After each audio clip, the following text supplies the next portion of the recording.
સમાજ. અરે ભાઈ શું નામ આપનું? મયુરભાઈ. તો એ લઈને જતી રહે, એની પાછળ સરનામ બીજી લખાવ. અમારા સમાજના કઈ લેવા દેવા જ નહીં ભાઈ. ખોટા સમાજના દીકરાઓ ક્યાંક આગળ મરી જાય અને ખોટા અંદરો અંદર બે સમાજની અંદર વિખવાદ થાય. મિત્રો માલધારી સમાજના અગ્રણી એટલે કે રમેશ દેસાઈનો અત્યારે એક સોશિયલ મીડિયામાં વિડીયો વાયરલ થયો છે, જે ભાઈ તેઓ કટાક્ષ કરી રહ્યા છે. આમ ભલે વિડીયો છે, પરંતુ વિડીયો સાથે તેઓ કટાક્ષ પણ કરી રહ્યા છે કે જો કિંજલ રબારીને અમારી સમાજ સાથે ના રહેવું હોય, જો પાછું ના આવવું હોય તો એ સરનેમ હટાવી નાખે, રબારી સરનેમ હટાવી નાખે. અમારે એની કોઈ જ જરૂર નથી. ખામખા અમારા છોકરાઓ પરેશાન થાય છે, મતલબ કે રબારી સમાજ અત્યારે દુઃખી થઈ રહ્યો છે, પરંતુ જો કિંજલ રબારી એનું સરનેમ હટાવી દે તો અમારે કંઈ તકલીફ નથી. ભલે જે સમાજમાં જાય એ સમાજમાં જાય. આવું રમેશ રબારી બોલી રહ્યા છે, પરંતુ જ્યારે તમે એમનો વિડીયો જોશો ત્યારે તમને ખબર પડશે. તો ચાલો જોઈએ આ ખાસ વિડીયો. બાકી હા, જો વાત કરીએ તો અત્યારે લોકો પોસ્ટરો પણ બનાવી રહ્યા છે કે કિંજલ રબારી ઓમ શાંતિ.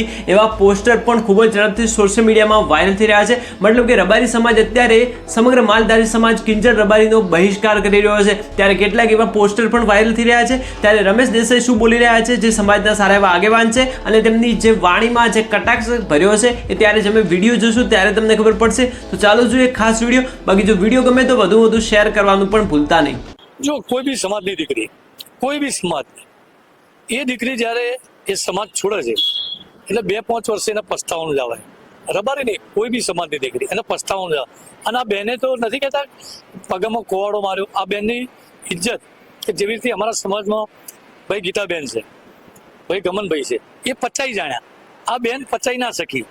આ બેને એને તો આડું પગલું ભર્યું, એના પગ પર તો કોડો માર્યો, પણ આખા સમાજ પર છોટા ઉડાડ્યા ખોટી રીતે કે બીજી બેન દીકરીઓ પર અસર પડે. પણ જેવા માહોલમાં જેવા લોકો રહે ને, એ માહોલમાંથી બહુ ઓછા લોકો જેવી રીતે ગીતાબેન કે આ ભાઈ ગમનભાઈ, આવા કલાકારો જે પચાઈ શકે ને નીકળી શકે. બાકી એમનું જીવન ક્યાંક ના ક્યાંક આવી રીતે હેડફાઈ જતું હોય છે. 2-5 વર્ષે પસ્તાવો થતો હોય છે અને પછી એમનું આખું કેરિયર બગડી જતું હોય છે. રમેશભાઈ, પ્રેમ લગ્નનો વિરોધ શું કરવા? ખાલી એક રબારી સમાજની વાત નથી, તમામ સમાજની વાત છે કે જ્યાં પ્રેમ લગ્ન આવે ને ત્યાં એનો વિરોધ થતો હોય છે. એનું પાછળનું કારણ શું?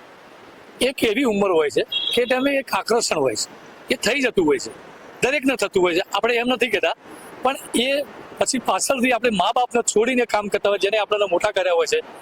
આપણે અત્યારે હું મોટી વાત કરું, પણ મારી એક ઉંમર એવી હતી કે મને બી સમજણ ના પડતી, પણ ક્યારેક પછી પસ્તાવાનું આવે છે અને ક્યાંયના રહેતા નથી.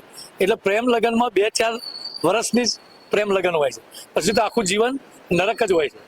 રમેશભાઈ, આજના સમયમાં જોવા મળ્યું કે અત્યારના જે યુવાધન છે પ્રેમ લગ્ન તરફ વધારે વળતા હોય છે. એનું કારણ શું લાગી રહ્યું છે? તમે એક સમાજના આગેવાન બી છો, તમારા અનુભવ બી એટલો છે કે શું એ બાબતે અત્યાર સુધીમાં શું જાણવા મળ્યું કે આની પાછળનું કારણ શું?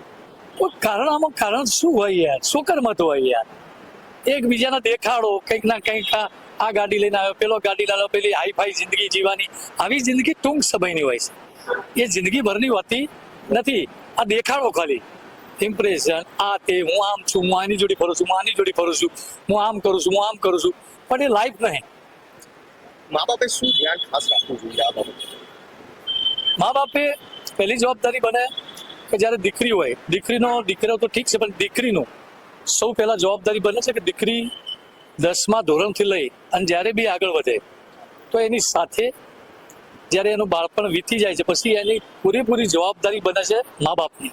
જ્યારે કે આ બેનનો બનાવ બન્યો તો આમાં હું નથી કહેતો, પણ આખો સમાજ કહે છે કે ભાઈ જ્યારે અમારા કેટલા બી સિંગરો છે સમાજની અંદર બહેનો છે, જેના પિતા એમની સાથે દીકરીનો જ્યાં સુધી પ્રોગ્રામ ના પતે ત્યાં સુધી પિતા કે એનો ભાઈ એની સાથે રહેતા હોય છે. પણ ક્યાંક ના ક્યાંક આ દીકરીના ઉછેરમાં કે ક્યાંક ના ક્યાંક આમની ભૂલ છે કે દીકરી સમાજ ભૂલી અને મા બાપને ભૂલી અને આ પગલું ભર્યું છે.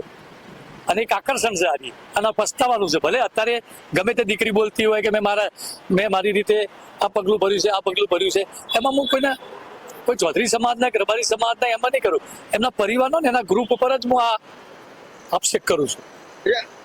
કિંજલ દેસાઈનો એક વિડીયો અત્યારે સામે આવ્યો છે કે એમાં એવું કહે છે કે ભાઈ આ જે કંઈ પણ છે હું અને મારા મા બાપ આની પાછળ જવાબદાર છે, સમાજના આમાં કોઈ લેવા દેવા નથી. એ રીતનો એક વિડીયો છે જે કિંજલ દેસાઈનો અત્યારે બહાર આવ્યો છે, કિંજલ દેસાઈ દ્વારા બનાવીને મૂકવામાં આવેલો છે. સમાજ તો આમાં જવાબદાર હોય, એના મા બાપને એ જ જવાબદાર હોય. એ સમાજને લેવા દેવા નથી. કિંજલ દેસાઈ વિડીયોમાં એવું કીધું કે મેં આખી જે કંઈ પણ થયું છે મેં પ્રેમ લગ્ન કર્યા છે એમાં જવાબદાર હું, મારા મા બાપ છે, એમાં સમાજને કંઈ લેવા દેવા નથી. કારણ કે જે પ્રમાણે અત્યારે સમાજના લોકો છે તેને સમાજ અરે ભાઈ, શું નામ આપનું? મયુરભાઈ. તો એ લઈને જતી રહે, એની પાછળ સરનામ બીજી લખાવ. અમારા સમાજના કઈ લેવા દેવા જ નહીં ભાઈ. ખોટા સમાજના દીકરાઓ ક્યાંક આગળ મરી જાય અને ખોટા અંદર બે સમાજની અંદર વિખવાદ થાય, એના સરનામ બદલી નાખે અહીંયા સમાજમાં ના આવવું હોય તો. બાકી વિશેષ તો મારે અહીંયા કઈ મીડિયાની અંદર કઈ કહેવાનું ના હોય.